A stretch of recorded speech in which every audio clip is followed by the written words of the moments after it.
So for me, UDL, what really motivated me and drew me into UDL is the fact that we focus on the learning environment instead of the learner. And I think that's really important, especially in higher education.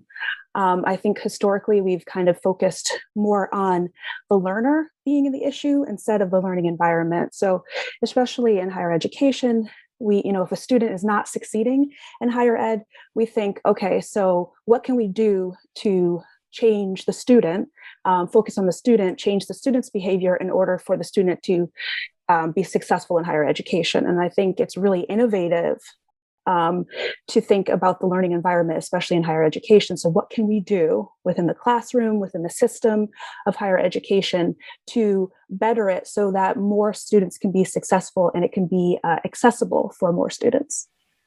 So one of the ways that I used UDL most recently in one of my classes is I redesigned or took a look at the professional studies capstone, and I specifically looked at the project that the students do as part of the capstone. And I wanted to make the project more engaging and relevant to the students. So instead of presenting, regular PowerPoint style, I gave the students the option to present in any way they thought fit their profession. So the students could be very creative in that way. And so it was pretty successful, and I'm excited about the way in which the students are being creative and taking ownership of the project.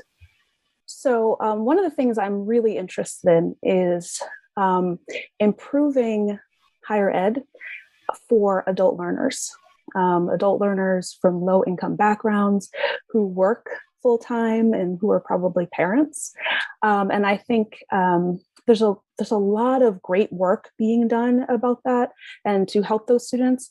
But what I want to do and kind of add to the conversation is use the UDL framework in that work. So I'm really excited to try to see how we can add to the scholarship and everything that's being done and use that UDL framework to help those particular students.